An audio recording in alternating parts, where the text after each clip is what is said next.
no seu televisor a TV Galega, na TV Galega o Mesa de Bar e no Mesa de Bar o coronel Cláudio Roberto Coglin. Hoje o militar é reformado, como é que chama? É aposentado também? Assim, quando nós, para o cidadão comum, nós somos dito a nossa aposentadoria, mas até os 65 anos nós ficamos à disposição para ser reconvocado. Então nós ingressamos na reserva remunerada da Polícia Militar, né? E até os 65 anos a gente pode ser reconvocado. Se precisar, ele chama. Sim, né? Difícil, eles não vão querer fazer isso. Não.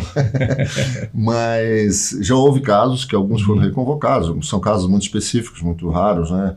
E isso aconteceu muito na época, no início da segunda metade da década de 60, início da década de 70, né?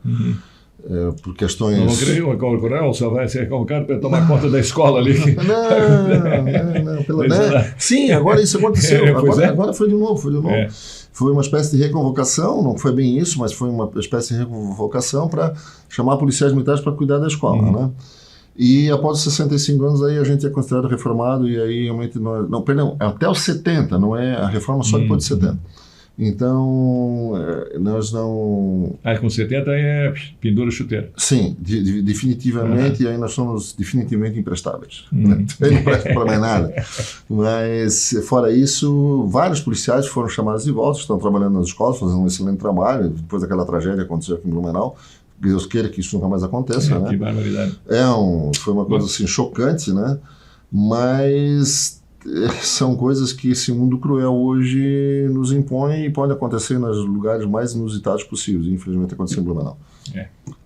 Virou notícia nacional, né? Virou notícia nacional, assim, e chocou, né? Foi um negócio que chocou, foi bem próximo ao meu aniversário, que é 4 de abril, e eu fiquei assim, meio que parado na frente daquilo lá. Eu nunca imaginei que isso pudesse acontecer em Santa Catarina, mas aconteceu. E pior de tudo, pela banalidade, pela oportunidade de atacar pessoas que não têm a mínima condição de se defender, né? Então... e o que deu na cabeça, ele estudou aquilo, né? Porque para pular um muro, para levar uma machadinha... Vai dizer o que aconteceu. Pegar as crianças brincando. Só ele sabe. Não vale nem a pena gastar tempo com isso. Não, é verdade. Agora, você foi comandante aqui em Blumenau. Depois você saiu daqui, foi para Balneário Camboriú? Eu consegui construir uma carreira sempre estando mais ou menos onde eu gostaria de estar. Né? Eu comandei a companhia de Brusque, quando na ocasião o comando era permitido da capitão.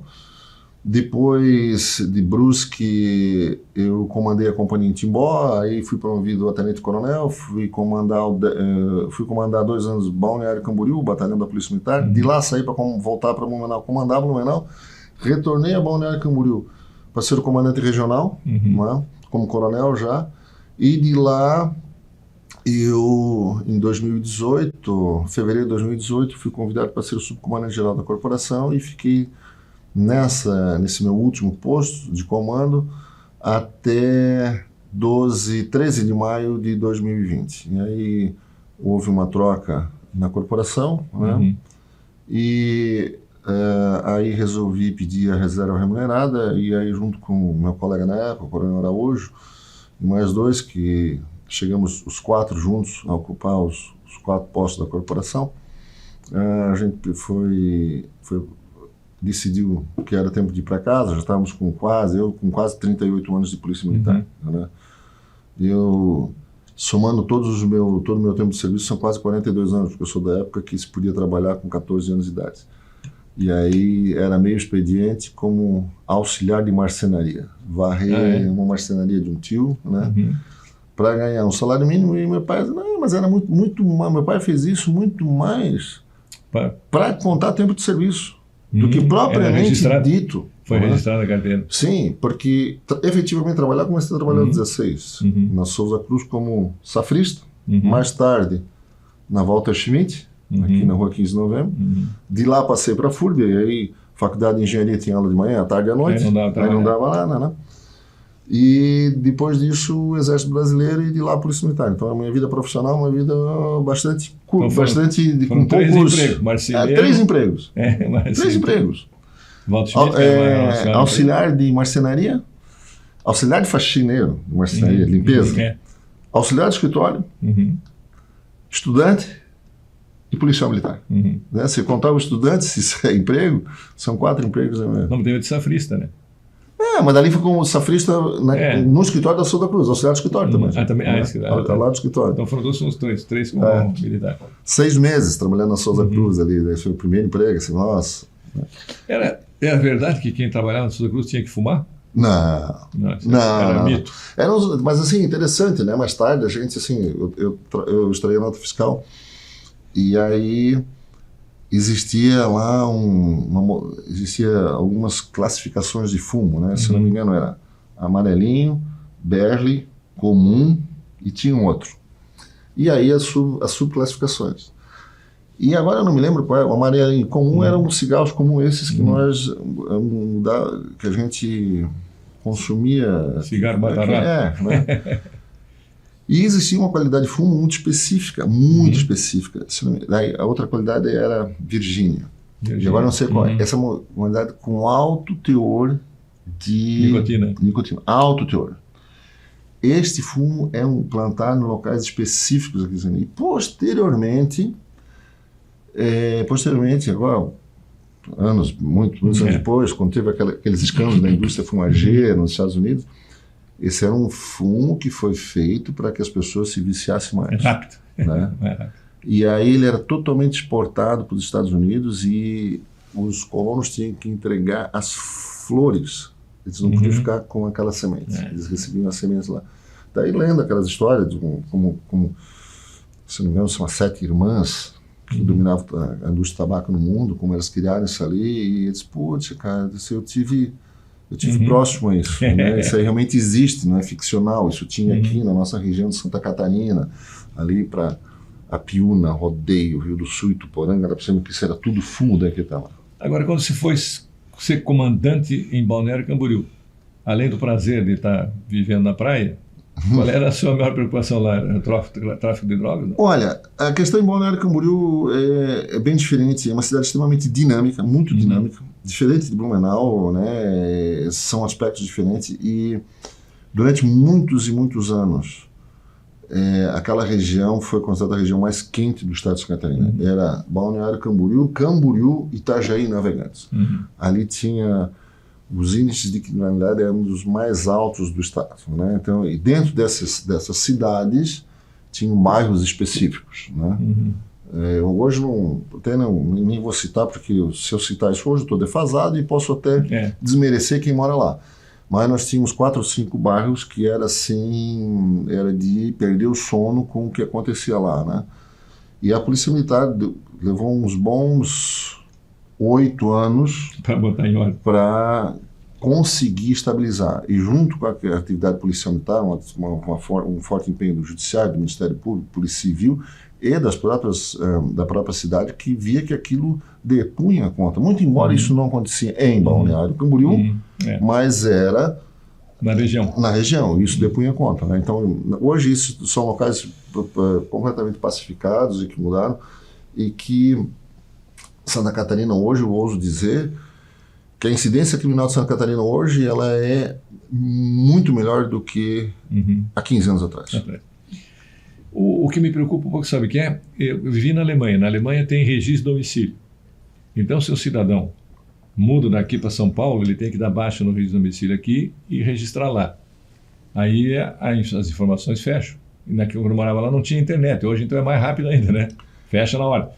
Aqui, o cidadão dá um golpe lá no Amazonas e vem morar em Balneário Camboriú, chega aqui com um carro de luxo e tal, compra um apartamento de frente para o mar, ele vira um doutor, né? Já é doutor.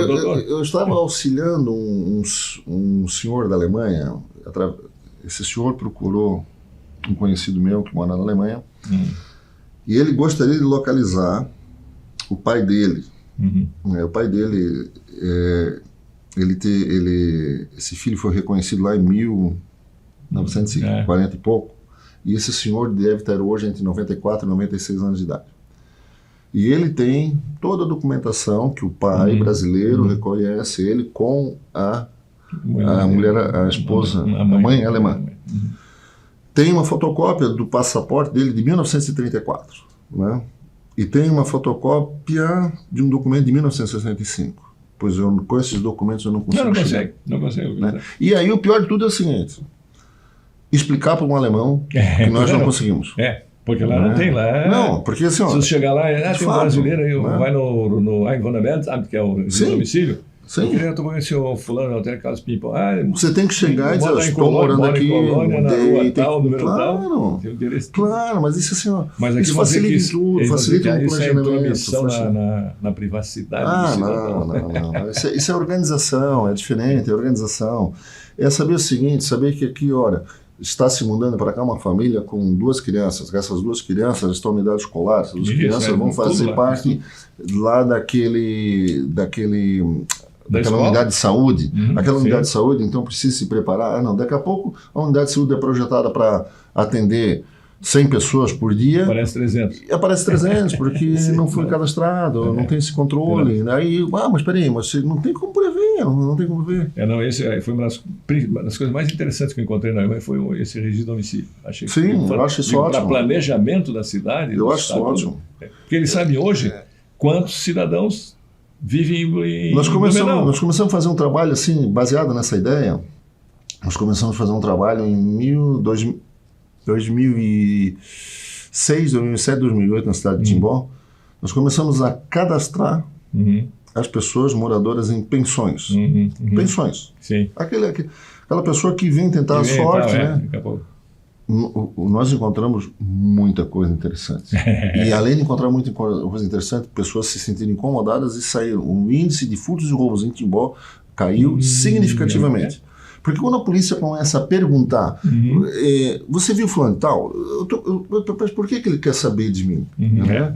Então ele já começa, eu vou mudar muito embora a gente não saiba, porque o sistema de dados no Brasil ele não traz essas informações. Mas será que ele está sabendo que eu tenho uma bronca lá no interior do Pará? Sim. Então, está na hora de me mudar daqui. Então ele se sente de mudar. Então, essas pessoas que entram no crime, que têm dívidas com a sociedade, elas não podem se sentir tranquilas, elas têm que se sentir desassossegadas, elas têm que se sentir verdadeiramente vigiadas, porque para isso os organismos policiais e jurídicos estão ali, para vigiar os maus. Porque nós aqui, encerrando esse bloco, o cidadão fica devendo um montão aqui em Blumenau, se manda para São Paulo, nunca mais, acho. E abre outra firma lá. Só se por um acaso achar com certeza. Na rua. Então vou fazer uma pausa para darmos comerciais e já a gente volta com o nosso Mesa de Bar de hoje, que tem a participação do Coronel Cláudio Roberto Coglin.